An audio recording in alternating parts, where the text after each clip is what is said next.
кыргыз жараны концепциясынын максаты жана маңызы эмнеде? Азыркы мамлекеттүүлүккө жетүү үчүн биздин ата бабаларыбыз чындап өтө чоң эмгек жасаган да. Айкөлдүк деген сөздү словарды азыр интернетке салып издесеңер, бир дагы тилге которулбайт экен. Манас кантип чечим кабыл алган? Мына чоң азатка баратканда чечимди кантип кабыл алды ал? Өзү жалгыз кабыл алган жок да. Ооба. Кеңешип атпайбы? Бардыгы менен кеңешип. Мисалы үчүн боз үйдү алалы. Боз үйдүн ичи толук текст. Бул жагы оң жагында ким жайгаш керек, сол жагында ким, төрдө ким отурат, баягы бакан деп, анан баягы ар биринин философиясы бар. Темир Бирназаровдун Белгисиз маршрут деген киносун көргөнсүздөр да. Анан ошол бала, кичинекей бала баягы фильмдеги, тигине биздин айыл деп, так айылды баягы неменин тумандардын арасынан көрдү да. Бул деген нерсе биздин мамлекет, биздин келечек кайсыл жакка кетип атканын так даана көргөндө, мына ошондо биз чоң жетишкендикке жетебиз да. Америкалык окумуштуу Фрэнсис Фукуяма деген киши изилдөө өткөрүптүр да, анын чоң китеби бар, Ишеним деген, Траст деген. Ошол киши жазып атат. Эмне үчүн бир мамлекеттерде өтө чоң ресурстар бар, баягы табияттан берилген. Ал мамлекеттер өнүкпөй атат дагы, ресурстары өтө тартыш, бирок өнүгүп кетти. Япония менен Афганистанды алып каралы. Де юре кыргыз жараны бар, ал колунда паспорту бар ар бир жаран, ал Кыргыз Республикасынын жараны, де юре. А де факто дегенде реалдуу иш аракет менен ал жарандыгын тастыктадыбы деген маселе. Мекеним менден башталат. Демек, кыргыз жараны де факто болуш үчүн сиз өзүңүздүн жашаган турмушуңуздан эле башташыңыз керек. Жакшылы үй бүлө курсаңыз, сиз абдан жакшы жарансыз да. Мына Чыңгыз Айтматов да айтып атпайбы? Адамдарга баягындай жакшы нерсе жасай турган нерсеси бул жакшы адамдарды үй бүлөдөн тарбиялап чыгаруу деген нерсе. Демек, эгер бекем сонун үй бүлө курган болсоңуз, сиз абдан сонун кыргыз жарансыз да. Силер Конфуцийди ушундай баалайсыңар, кече Конфуцийдин көмүлгөн жерин казса, ал жерден Конфуцийдин сөөгү чыкпай калды го. Буга көз карашыңар кандай десе, көчөдө бараткан Кытай жараны айтып атат.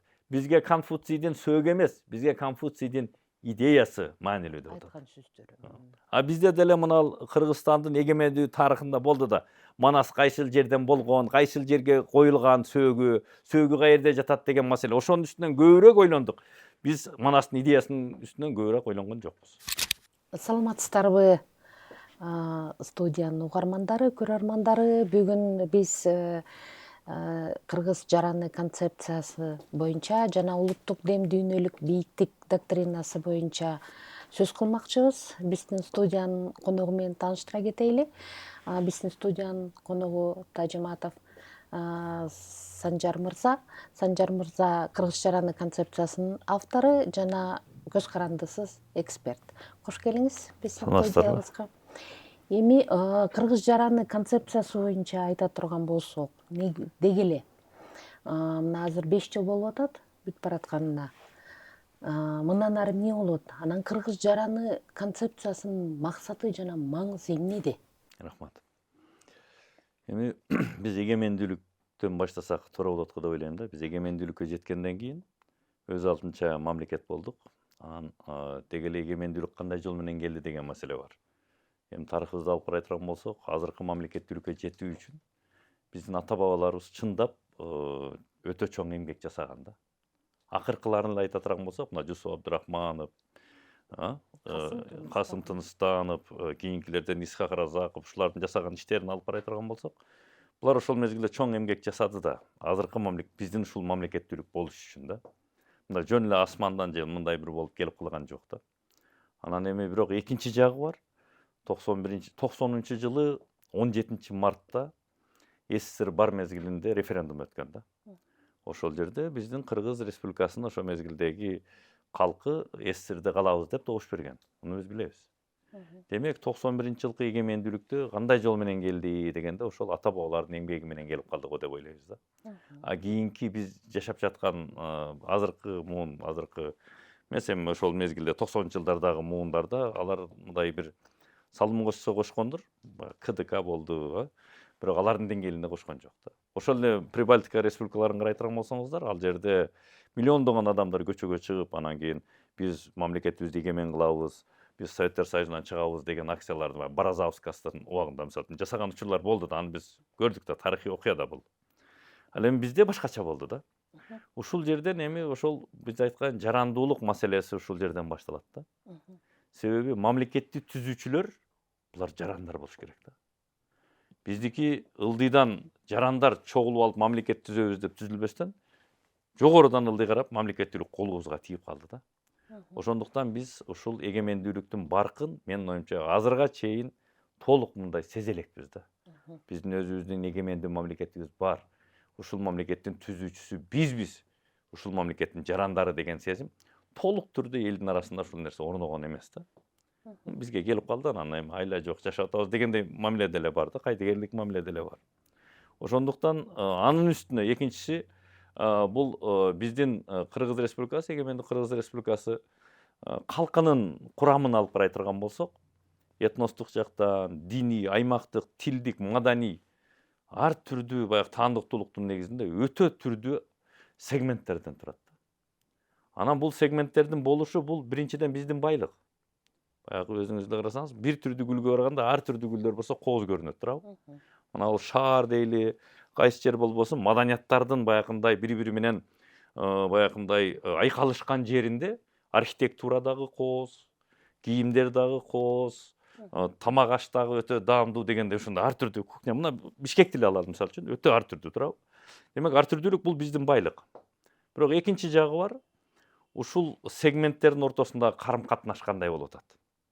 Адилеттүүлүктүн негизинде болуп атабы? Канчалык деңгээлде бири-бирине болгон ишеним бар? Канчалык деңгээлде адамдар бири-бири менен карым-катнашта ишеним менен жашап атат? Ишеним төмөн экендигин биз эмнеден көрө алабыз? Бүгүнкү күндө. Үй курганда сөзсүз түрдө айланасын эмне кылабыз? Бийик тосмо менен тособуз, туурабы? Дубал менен тособуз, башка нерсе менен тособуз. Эмне үчүн? Ишеним жок. Кошунаңа ишеним жок. Айланаңа ишеним жок. Үй курардан мурун тособуз. Өнүккөн мамлекеттерде андай нерсе жок. Мамлекеттик көп акыркы мезгилдерде гана алынды. Мамлекеттик көп имараттардын айланасындагы баары эле тосмо болгон. Эсиңиздердеби? Демек ал дагы ошол ишенимдин жоктугунан. Демек бир гана этностор аралык эмес, же диний аралык эмес, биз адамдардын ортосундагы бири-бирине болгон мындай бир ишенимдин төмөндүгүн бул көрсөтүп турат да.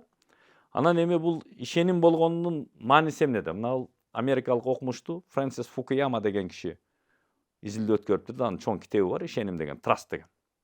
Ошол киши жазып атат. Эмне үчүн бир мамлекеттерде өтө чоң ресурстар бар, баягы табияттан берилген. Ал мамлекеттер өнүкпөй атат дагы, ресурстары өтө тартыш, бирок өнүгүп кеткен. Япония менен Афганистанды алып каралы. Японияда кандай тартыш ресурстар, аралда жайгашып атат. Афганистан материктин ортосунда, континенттин ортосунда турат. Өтө Менделеевдин мезгил системасында бардык элементтер болуп атат. Сонун баягы ресурстар бар, бирок ал артта калып кетти. Эмне үчүн деп ал изилдеп көргөндө ушундай салыштырып. Негизги маселе бул ишеним деген. Адамдардын бири-бирине болгон, адамдардын мамлекеттик институттарга болгон ишеними, адамдардын коомдук институттарга болгон ишеними. Мисалы үчүн бизде Советтер Союзунун убагында знак качества дегенди мамлекет өзү сапатын аныктайт эле да. Ал эми өнүккөн мамлекеттерде жарандар өздөрү аныктайт. Жарандык коомдун уюмдары ошол нерсени аныктайт. Анан ошо аныктаганга жарандардын ишеними бар да. Демек, ар бир өлкөдө өлкөнү өнүктүрө турган бул социалдык капитал болуш керек экен, бул адамдар деп атасыз. Эми ушу кыргыз жараны концепциясын ишке ашырууда кандай максаттар коюлган? Анан азыр 5 жыл убакыт аяктап баратат. Кандай өзгөрүүлөрдү байкадыңыз? Ошол мамлекеттүүлүктү, эгемендүүлүктөгү мамлекет азыр куруп аткан мамлекетибиздин бекемдеш үчүн ушул концепция иштелип чыкты да. Себеби баягы түрдүү сегменттерден, түрдүү иденттүүлүктөрдөн туруп атпайбы биздин калк, мамлекетибиздин калкы. Ошолордун баарын башын бириктире турган жалгыз гана Кыргыз Республикасы деген мамлекетке болгон жарандуулук гана негизги баягы иденттүүлүк экен да. Ошон үчүн мамлекет ошол концепцияны иштеп чыкканда ал жерге мындай максат койду да. Кыргыз жараны деп Кыргыз Республикасынын өзүнө өзү жашаган элдин өзүнө өзү таануусуна жагымдуу шарттарды түзүп берүү деп.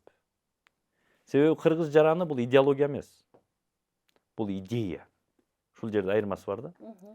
Идеологиянын кандай коркунучтуу жактары бар? идеологиянын коркунучтуу жактары ал рамкага салат. Эгер сиз ошо рамкадан, мындай алкактан чыксаңыз, сиз күнөөлүү болуп каласыз. Ошол идеологиянын ичинде гана ойлонушуңуз керек, сизде тандоо жок.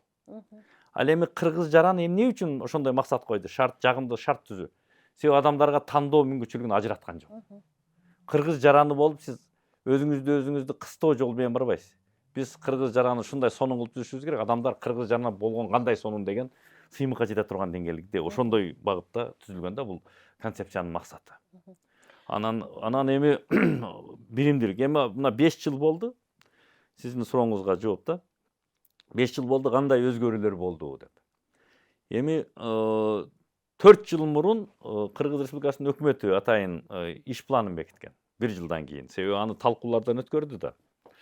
Анан бүгүнкү күндө ошол Борбордук Азия Evidence деген эл аралык уюм, Evidence деген далил. Ошол атайын изилдөө өткөрдү жакында. Ага чейин дагы өткөргөн экен 22-жылы, 24-жылы, анан 25-жылы. Биз ошонун натыйжасын көрдүк. Ошо 22-жылы аз болгон 20 мындан 1,5 жыл мурун өткөргөндө жөнөкөй адамдардан сурамжылоо өткөргөндө 15% жооп бергендер, ошол баягы сурамжылоого катышкандар, кыргыз жараны ким, анын мааниси эмнеде ошол жөнүндө айтып бере алган да. Бүгүнкү күндө 1,5 жылдан кийин бул пайыз 60%ке көтөрүлдү. Бул деген сөз, демек ошол кыргыз жараны концепциясын баягы турмушка ашырууда иш-чара пландар мамлекеттик органдар, ошонун ичинде ошол баягы атайын башкармалык, этностор аралык башкармалык жооптуу болуп эсептелинет да ушул баягы концепцияны ишке ашыруу. Алардын чоң эмгек жасап, мына КТРКдан дагы өзүнчө бир рубрика кыргыз жараны болуп атты. Элге жеткирүү боюнча демек ал жетти. А эмне үчүн жетти? Дагы бир экинчи жагы дагы бар да, бул мамлекеттик органдардын жасаган иши. Экинчи жагы бул кыргыз жараны концепциясы, бул биздин улуттук долбоор. Ал жазылып аткан учурда баягы Конфуцийдин айткан сөзүндөй, элден алдык, элге бердик. Себеби бул документ мындай эле кабинетте отуруп жазылган эмес да. Элди аралап, элдин арасындагы ой пикирлер угулуп, сурамжылоолор болуп, мына Peace Nexus эл аралык уюм ошону өткөргөн изилдөөлөрдү. Анан ошонун негизинде анан кийин алып баратып, эмне маанилүү биз үчүн деген негизде анан ошол концепция иштелип чыккан. Мында кабинетте 4 дубалда отуруп туруп эле дүйнө мындай өнүгүп атат, мындай болушубуз керек деген эмес да. Элдин баягы мүдөөсүнөн келип чыккан документ. Ошондуктан менин оюмча ушул 1,5 жылда 45% өстү деген нерсе бул өтө чоң көрсөткүч да. Биз азыр ошого кубанып отурабыз. Демек бул концепциянын келечеги бар деп. А бүгүнкү күндө биз ошол кыргыз жараны концепциясы менен дин чөйрөсүндөгү мамлекеттик саясат концепциясы бар. Экөөнүн ишке ашышы 26-жылы бүтөт. Ошондуктан ушул эки концепцияны бириктирип, азыр мына президенттин жарлыгы менен НАДРМО деп коебуз, улуттук агенттик түзүлдү. Этностор аралык мамилелер жана диний саясат боюнча улуттук агенттик. Ошол саясат азыр уланып атат. Биз ошол дин чөйрөсүндөгү мамлекеттик саясат менен кыргыз жаранын экөөнү бириктирген атабыз. Бир концепция кылып жазган. Себеби жөнөкөй эле суроо. Дин чөйрөсүндөгү мамлекеттик саясат дегенде, мамлекеттик саясаттын мазмуну эмне? Дин чөйрөсүндөгү. Ал кыргыз жараны болуш керек. Сиз айткандай кыргыз жараны деген сөз бул биздин мамлекеттин аталышынан келип чыккан. Кыргыз Республикасынын жараны деген эле түшүндүрөт. Көп айтат да, эмне үчүн Кыргызстан жараны эмес деп. Кыргызстан бул өлкө. Кыргыз Республикасы бул мамлекет. Өлкөнүн жараны болбойт. Өлкөнүн жашоочусу болот да. Ал эми мамлекеттин жараны болот. Ошондуктан кыргыз жараны болуп калды да. Аталышы.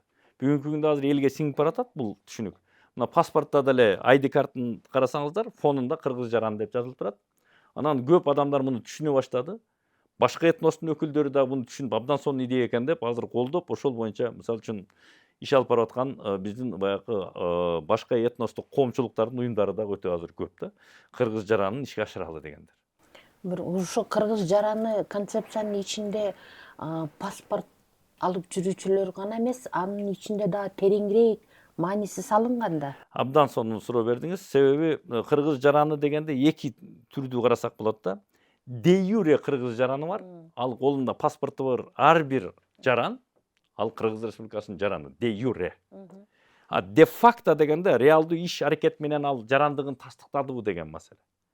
Ал кандай болуп тастыкташ керек? Биринчи, мыйзамды сыйлаш керек. Эгер ишкер болсо салык төлөш керек. Өзүнүн жашаган жериндеги тазалыкты караш керек, коомдук тазалыкты. Мындайча айтканда, акча төлөнбөгөн коом үчүн пайдалуу иштерди көп жасаш керек да. Ошон үчүн баягы жаштар көтөрүп чыкпады ошол идеяны. Мекеним менден башталат. Тазалык менден башталат.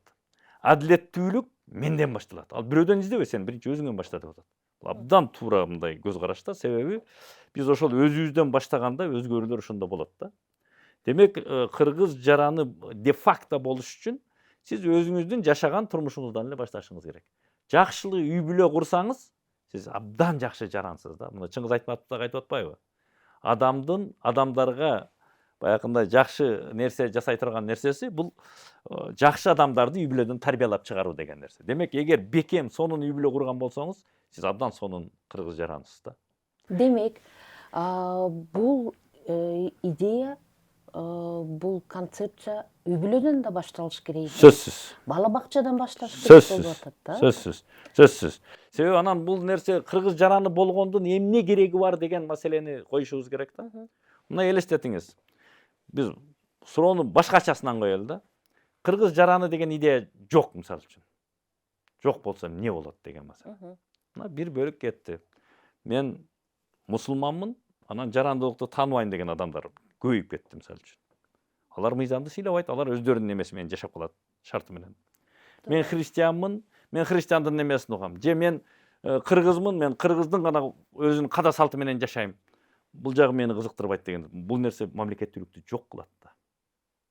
Ошондуктан кыргыз жараны деген идеянын ишке ашышы ар бирибиздин мына терибизге тийип турган маселе. Эгер муну өнүктүрсөк, мамлекетибиз сакталат, мамлекеттүүлүгүбүз бекемделет, мыйзамдуулук иштейт, келечекке мындай көз карашыбыз, келечекке мындай биз бүгүнкү күн менен жашай башыбыз керек да. Бул мамлекеттүүлүк сакталып, келечек муундарга дагы шарттар түзүлөт деген нерсе. Муну биз ошону мына терибиз менен сезишибиз керек да.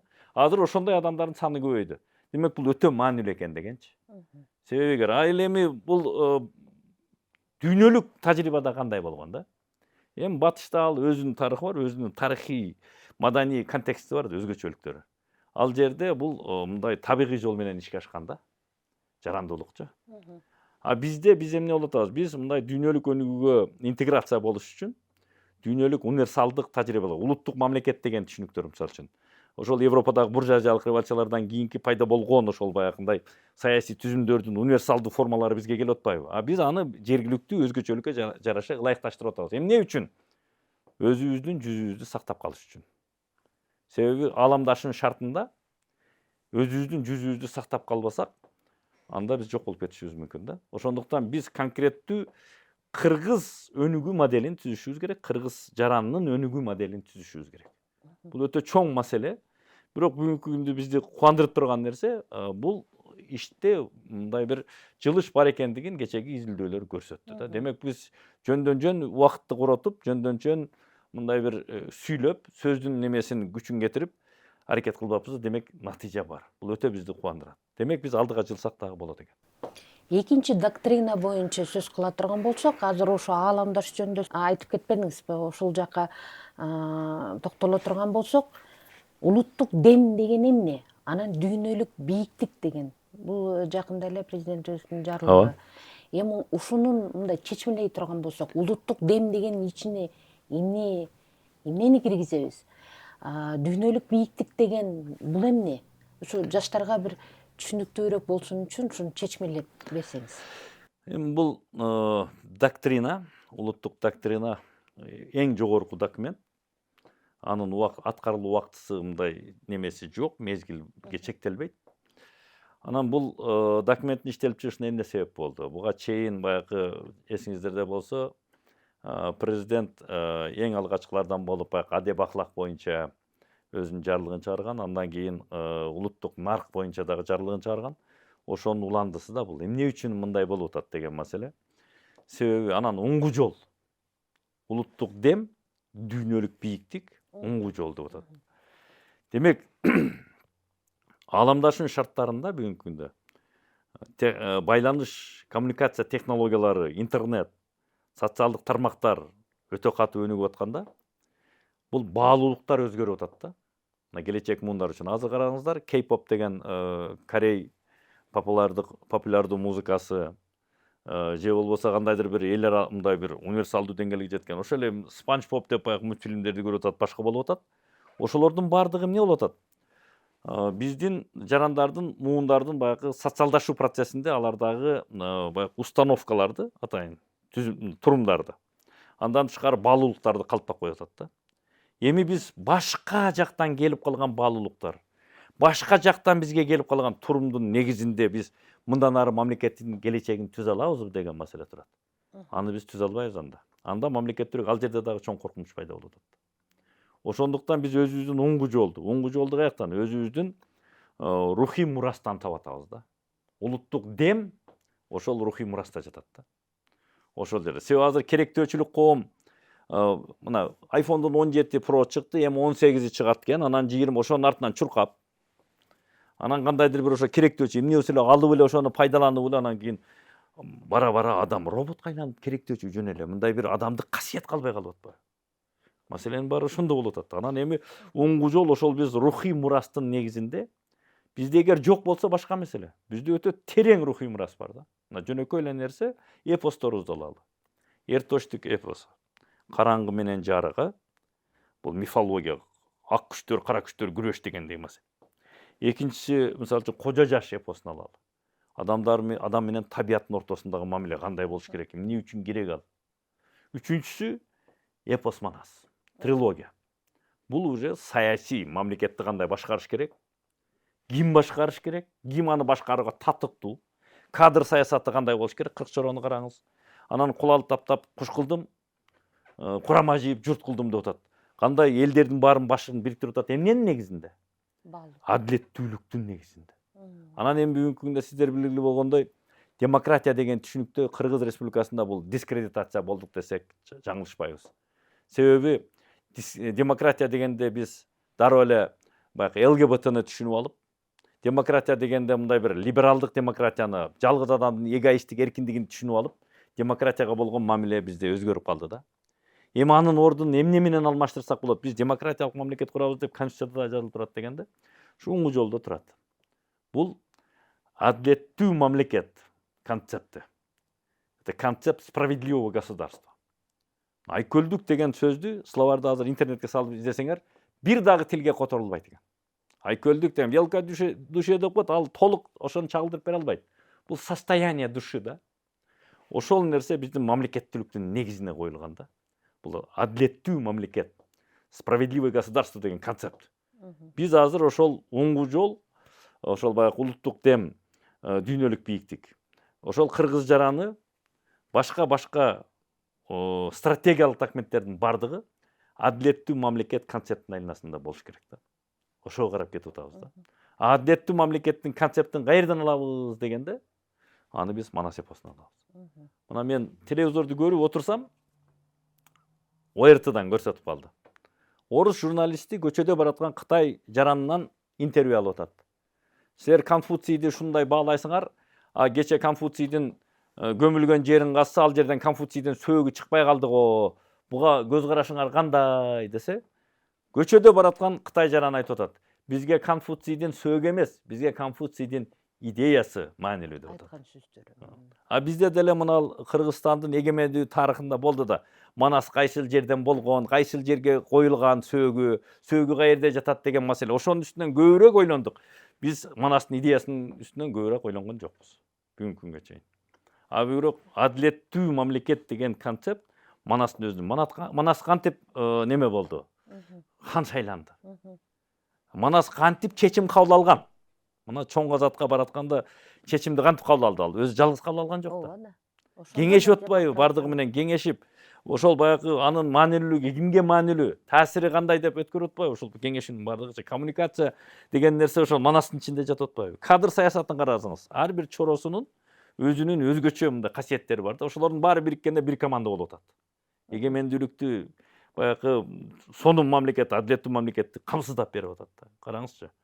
Биз ошолордун бардыгын Манас эпосу 500 000 саптан турат. Дүйнөдөгү эң чоң озеки чыгарма деп мактанып жүрөбүз, а реалдуу турмушта качан колдонобуз деген маселе болуп атат. Ошон үчүн улуттук дем, улуттук неме дүйнөлүк бийиктик, оңгу жол деген негиз нерсе бул мындай доктрина катары биздин баягы оңгубузду, негизибизди ушул дүйнөлүк ааламдашуу процессинен сактап калды. Экинчи жагы кыргыз жараны. Ошол биз изоляция болуп калбаш үчүн сырткы баягы өнүгүүдөн, дүйнөлүк өнүгүүдөн кыргыз жараны концепциясы ошол баягы дүйнөлүк өнүгүүгө, интеграцияга, өзүбүздүн жүзүбүздү сактоо менен интеграцияга шарттарды жарата турган стратегиялык документ болуп атат да бүгүнкү күндө. Ааламдашуу боюнча токтоло турган болсок, сиз айтып кеткендей, мисалы жаштардын ошол 17 iPhone 17 Pro менен колдонгону балким жаштар үчүн, кээ бирлер үчүн модалуу болсо, кээ бирлер үчүн технология.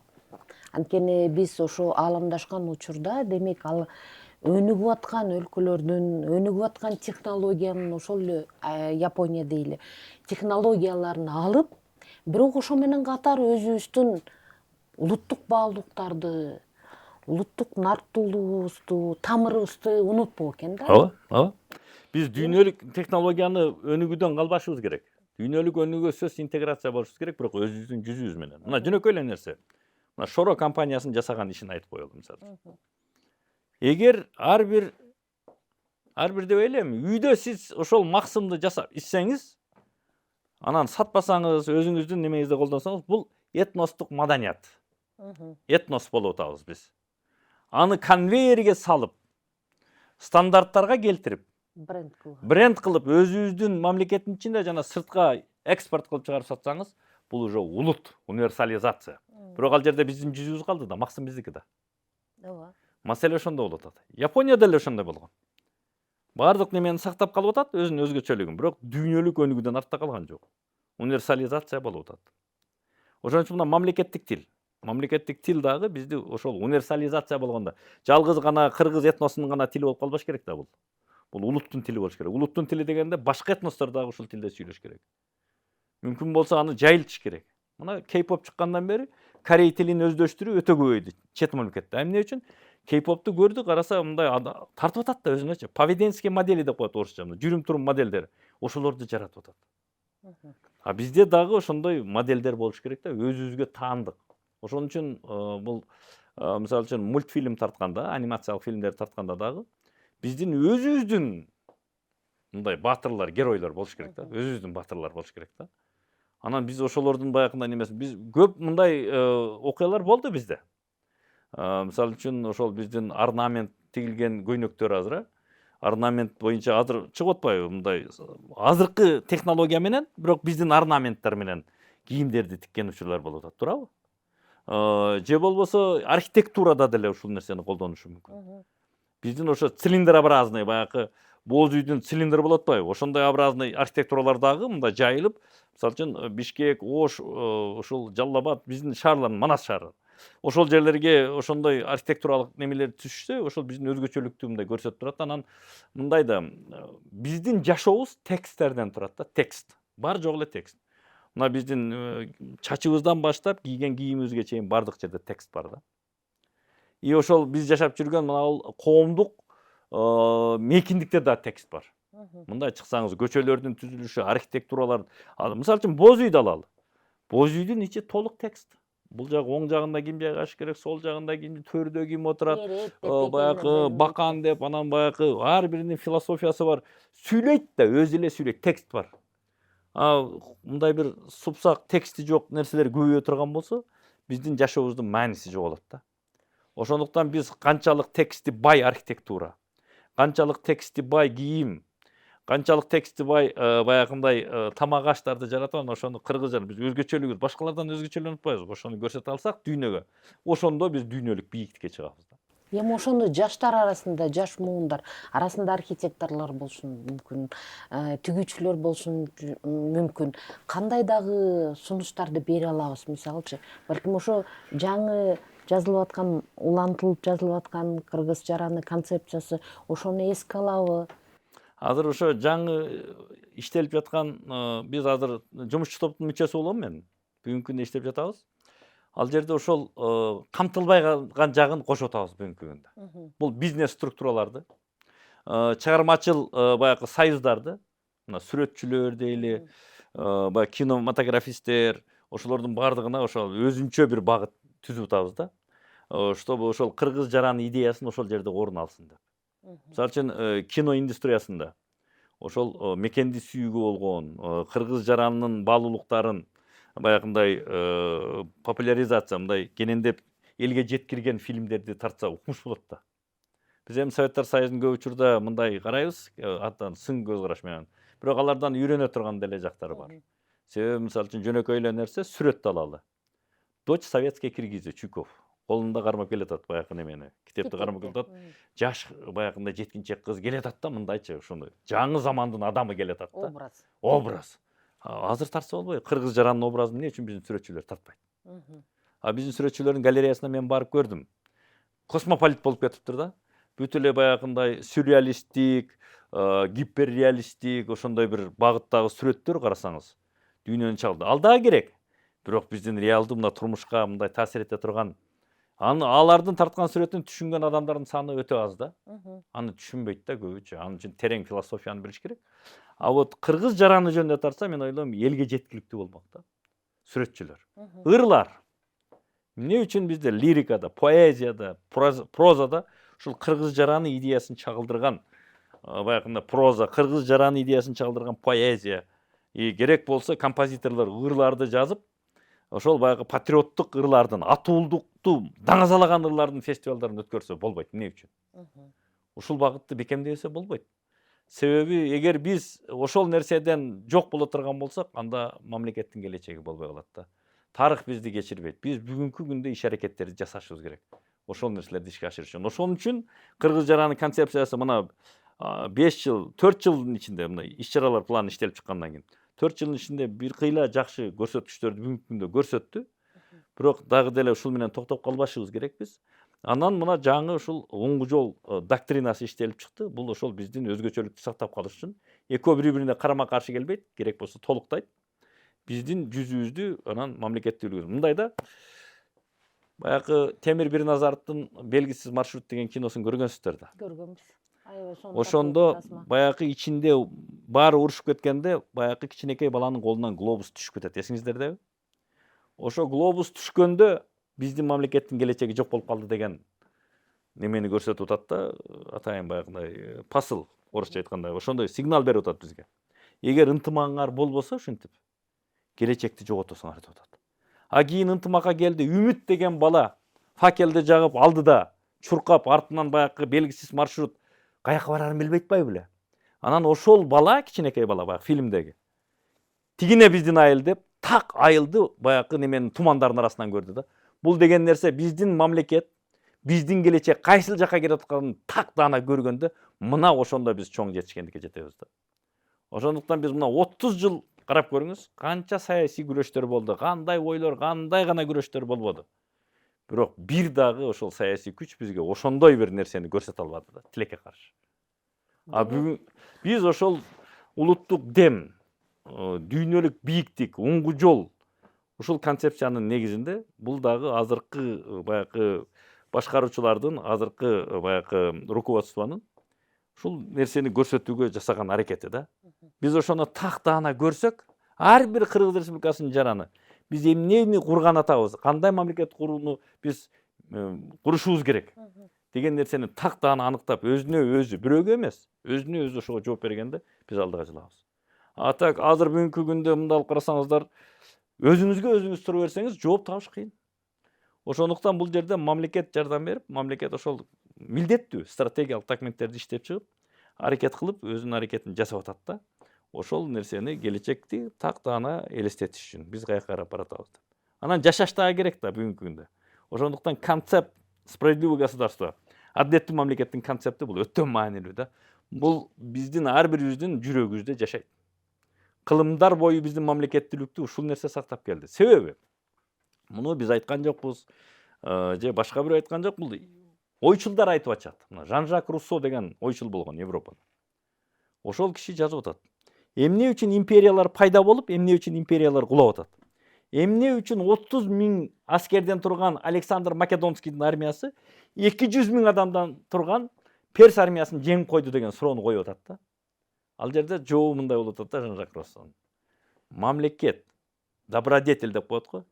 Жакшы, благо, жакшы нерсе идеяны алдыга койгондо, ошол мамлекет жеңишке жетет экен. Себеби 30 миңдик Александрдын аскерлери биз элиндик маданиятты Азияга таркатып, адамдар гражданин болуп, ушул жерде бактылуу болуп жашайт. Ошол идеяны ишке ашырышыбыз керек деп согушуп атат. Ал эми Перс аскери болсо, мен бул жерде согушсам мынча алтын дирхам алам, ошон үчүн согушам деп атат. Көрдүңүзбү кандай? Материалдык баягындай мотивация менен идеялык мотивациянын айырмасы кандай чың? Идея жеңип коюп атпайбы материалдык мотивацияны? Ошондуктан бизде идеялык мотивация жоголгон, эгер жоголбосун. Жоголсо, анда биз мына кыргыз эли Манас бары үчүн ушул күнгө чейин сакталып келди. Себеби материалдык ошондой баалуулук эмес, идея биринчи орунга турган үчүн сактап мамлекеттүүлүккө ээ болдук да. Демек ошол адилеттүүлүк идеясын мындан ары дагы биз биринчи орунга коюшубуз керек. Адилеттүүлүк. Ошо адилеттүүлүк деп атасыз. Ошо адилеттүүлүктү кандай түшүнөбүз? Бул мыйзамдарга баш ийүүбү? Соттун Абдан жакшы суроо бердиңиз. Бул жерде адилеттүүлүктү кандай ким көзөмөлдөйт деген суроону коюп атасыз да. Бул жерде мындай да, адилеттүүлүктү көзөмөлдөөчү нерселер. Биринчи, адамдын өзүнүн ичиндеги абийири. Ар бир адамдын ичинде, аны эч ким билбейт, өзү жалгыз болгондо, өзүнүн абийиринин менен өзү сүйлөшөт. Ушул нерсе контролдоп турат. Бул бир. Ушундай өлгөн кылмышкер дагы ошол жасаганы туура эмес экендигин ичинден ошол абийири айтат ага. Бул бир. Экинчиси, бизди көрүп турган жараткан. Жараткан көрүп турат. Ошол нерсе да контролдоп турат. Мына батыштагы сот системасын карасаңыздар, эмне үчүн ал жерде адилеттүү? Алар Кудайдан коркот. Кудайдан коркпой калган соттор бул өтө коркунучтуу. Себеби алар чечимди башка кызыкчылыктар менен чечип коюшу мүмкүн. Анан үчүнчүсү мыйзам. Мыйзамды жалпы коомчулук менен кабыл алдык, мыйзам, мамлекет аны контролдойт. Төртүнчүсү коомчулук. Ал дагы контролдоп турат да. Ушул 4 багытты иштетсек, адилеттүүлүк идеясын ошол жерге коюп туруп. Бирок ошолордун ичинен эң негизгиси бул абийир маселеси да. Эгер абийир ошону кармаса, анда адам ошол адилеттүүлүк бизде толук баягы негизги нерсеге айланат да. Ошол нерсеге айланганда бизде алдыга жылуу болот. Демек, Адилеттүүлүк болбосо, өнүгүү болбойт. Мына неме кечиресиз. Ушул жерде мен дагы бир нерсени айткым келет. Мына Жусуп Баласагындын Куттуу билим деген китебин окугандар болсо керек араңарда. Ал куттуу билим эмес экен, ал куттуу бийлик экен. Анан ичин карасаңыздар, баягы атайын образдар менен Акделмеш башка деп баягы айтып атпайбы? Мен азыр эсимден чыгып атат. Ошол образдар менен көрсөтүп атат, баягы кеңеш берип атат. Бул мындай жанр, байыркы Египетте эле болгон да. Мисалы үчүн Поучение Ахтоя деген чыгарма бар.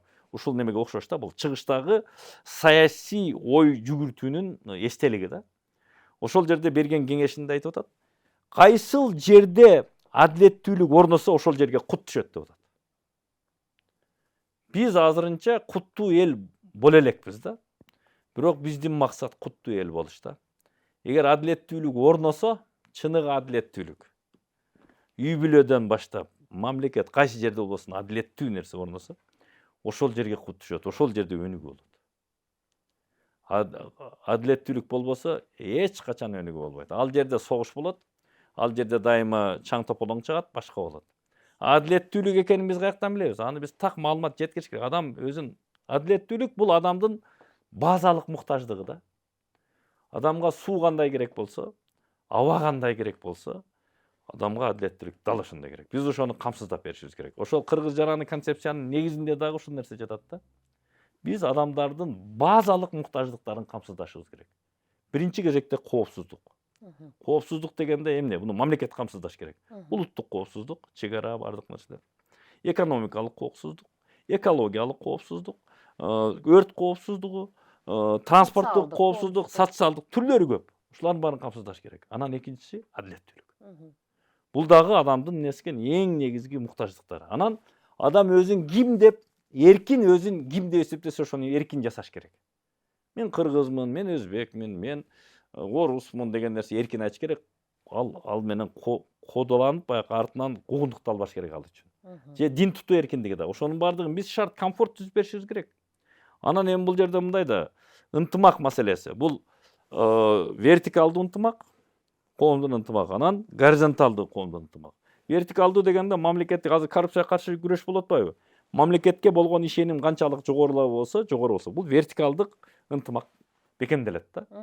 Анын үчүн айыл өкмөтүнөн баштап президентке чейин ошол ачык, айкын, так, даана ошол адилеттүү ишенимге жетише турган немеге деңгээлге жетип иштеш керек да.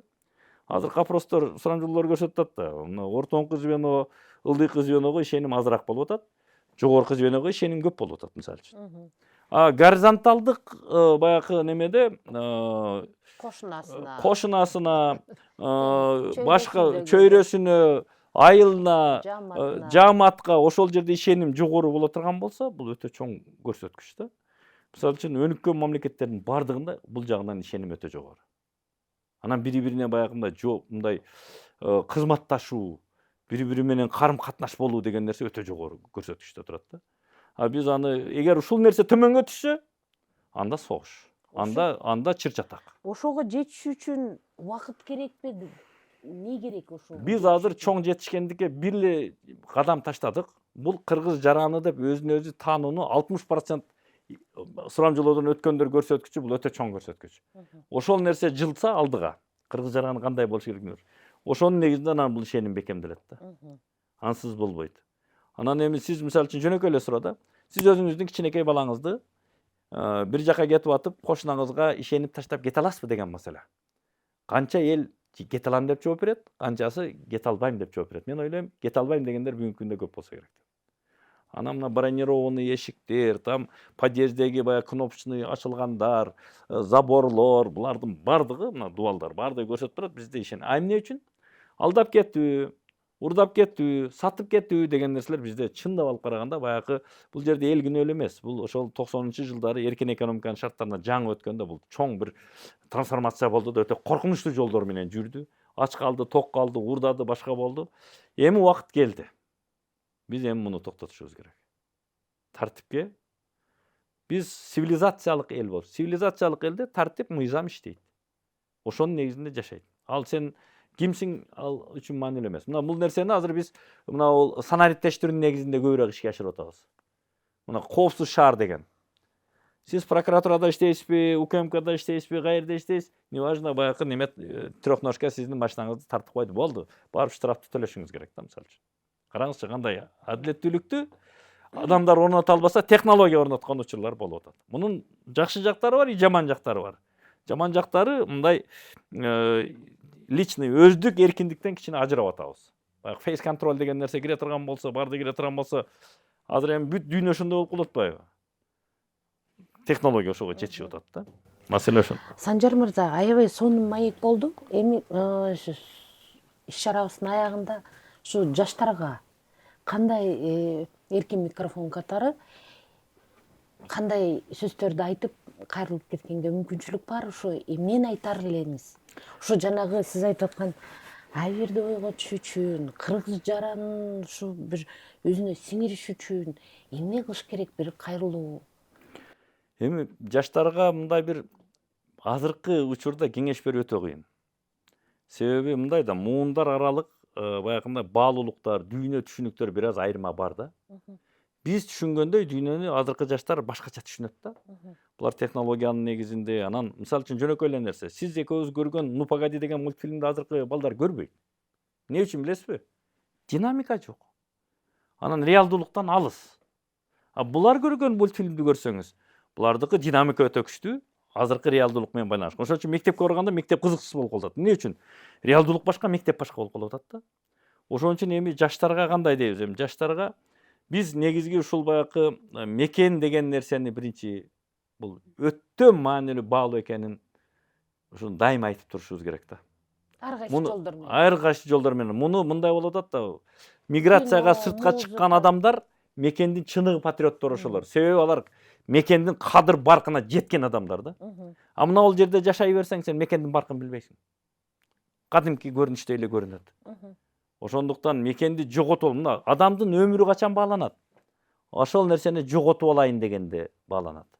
Мына бизде бир профессор бар эле, мен профессор биз тааныш. Ошол киши бир айтып берген да окуяны, бир чыгарманы. Японияда бир кыз Мен жашоодон тойдум, мен бул жашоодон жашагым келбейт деп дары ичиптир да. Дарыны ичкенден кийин анан медиктер келип баягы кызды сактап калыптыр. Сактап калгандан кийин бирок медиктер айтыптыр. Биз сени сактап калдык.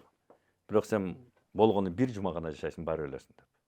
Ошол кыз үчүн ошол жуманын ар бир минуту, секундасы, ар бир убактысы жашоонун даамы кандай экенин чындап ошондо сезди.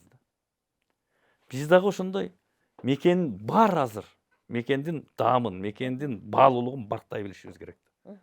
Ансыз болбойт. Жоготуп алайын дегенде гана ошону ойлогондо кеч болуп калат. Ошон үчүн азыртан баалап, азыркы күндөн баштап мекенди сүйүү деген биринчи. Экинчиси, ала тоо көрккө келбейт, эл болбосо. Элибизди сүйүшүбүз керек. Элибиз, өзүбүздүн элибиз. Кандай башка эл бизге эл болуп бере албайт. Мына сенин элиң ушул. Ушул эл менен иштейсиң, ушул эл менен жашайсың. Бул өтө маанилүү. Үчүнчүсү адилеттүүлүк. Азыр мына жаштардын арасында кээ бир учурларда ошо адилеттүүлүктү өтө баалабаган учурларды көп байкайбыз да. Мына буллинг болуп атат мектепте, башка болуп атат. Ошол жерде бир адилеттүү сөз сүйлөгөндөр азыраак болуп калып атат. Мугалимдердин арасында деле окуткан. Ошон үчүн адилеттүүлүктө как бул өтө чоң баалуулук болуш керек да. Анан канияттүүлүк, барга каният кылыш керек. iPhone 17, iPhone 18 деп артынан кете бербей, коммуникация болдубу? Сенин муктаждыгын канааттандырып та болду. Ошол менен сен канааттанышың керек. Мындай бир төгүм чачым боло бербей, же болбосо байлыктын артынан түшүп эле бар жокту унутуп калбаш керек деген маселелер да. Андан кийин взаимопомощь, бири-бирибизге жардам беришибиз керек. Ар түрдүү турмуштук кырда. Азыр бул жагы жакшы жакка коюлган. Көп жагынан бизде көрсөткүчтөр бизге Казакстан, Өзбекстандын эли суктанган учурлар болду мына ковидте. Кудайга шүгүр бул жак. Мындан ары дагы ал нерсени ошо волонтерствону өңтүрүш керек. Анан эң негизги маселелердин бири бул жаратылыш, табият. Табиятка болгон мамилени толук түрдө өзгөртпөсөк, азыркы мамилебиз менен биз немеге бара албайбыз. Себеби мына ысык көл мисалы үчүн, мөңгүлөр, тоолор, ушулардын баарын биз сактап калышыбыз керек. Ооба, климаттын өзгөрүшү. Климаттын өзгөрүлүшү, мөңгү суу жок болуп калса эмне болот мисалы үчүн? Мына азыр мындай чоң коркунучтар бар экен да. Баягы жасалма арыларды ойлоп таба берип, жапайы арылар жоголуп баратат экен да. Бирок жасалма арылардын коркунучтуу жагы бир ору тийсе кырылып калат экен. Эгер жасалма арылар, жапайы арыларды сүрүп чыгарып, жалаң жасалма ары калып, анан арылары ору тийип кырылып кала турган болсо, түшүм болбой калса ачарчылык болот. Мына. Мунун баардыгы бири-бири менен байланышкан да. Ошондуктан мына президенттин жакшы баягы демилгеси бул жашыл мурас. Жашыл мурасты эми баягы эккенден кийин ошол немелерди баягы дарактарды, өсүмдүктөрдү эккенден кийин аны караш керек да, аны өңтүрүш керек. Анан канчалык бизде ушул жашыл масса көп болсо Кыргыз Республикасында, ошончолук экологиябыз жакшы болот, экономикабыз дагы жакшы болот бар. Ошон үчүн жашыл массаны көбөйтүшкө аракет кылыш керек. Эми эгемендүүлүктүн шарттарында энергетикалык коопсуздук каралбай калып, токойлор кесилип кеткен учурлар көп болду. Азыр эми кайра калыбына келтиришибиз керек аны. Ансыз болбойт. Сиз 10 түп дарак, мына ар бир жаранга суроо да ушул. Өмүрүңүздө бир түп дарак эктиңизби деген вопрос. Эгип өстүрдүңүзбү? Бир түп дарак. Мына көп мамлекеттерде, өнүккөн мамлекеттерде ушундай программа бар. Атайын мамлекет иштеп чыккан. Картадан эле карасаңыз, мисалы үчүн мына Кытай менен биз жактын немесин немеден көрүнүп турат да, космостон. Кытай жак жапжашыл болуп турат. Алар ушул нерсени ишке ашырып атат. Себеби ал жерде миллионерлерди ошол ашыкча акчасын кандай иштетүү боюнча атайын мамлекеттик программа иштеп чыгып атат. Ушул боюнча биз да жашыл мурасты ошол Кыргызстандын аймагы дагы жапжашыл болуш керек. Анан мөңгүнү сакташыбыз керек. Суу. Биз суунун башында туруп атпайбызбы? Баягы сөз бар да. Эл башы болгуча суу башы бол дейт. Суунун башы болгон бул эң маанилүү. Жараткан бизге эң сонун жерлерди берди, ошо суунун башында туруп атабыз. Ошону биз баалашыбыз керек да. Анан баалабасак, ким каалагандай пайдаланып, орусча айтканда, после нас хоть потоп деген баягындай бир безнравственный деп коет, адеп алкакка туура келбеген принциптер менен жашай турган болсок, анда бул өтө коркунучтуу. Ошондуктан бүгүнкү күндө анан эми эң негизгиси чыгармачыл адамдар, интеллигенция, коомдогу алдыдагы баягындай билге адамдар деп коебуз. Билге адамдар, кемеңгер адамдар, ошолордун потенциалын биз толук колдонушубуз керек.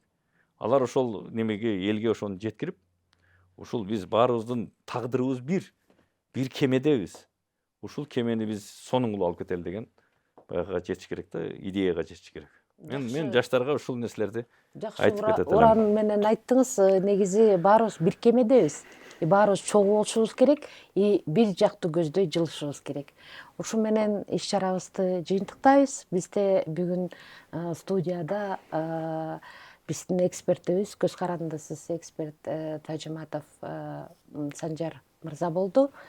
Рахмат сиздерге. Ушу менен аяктайбыз.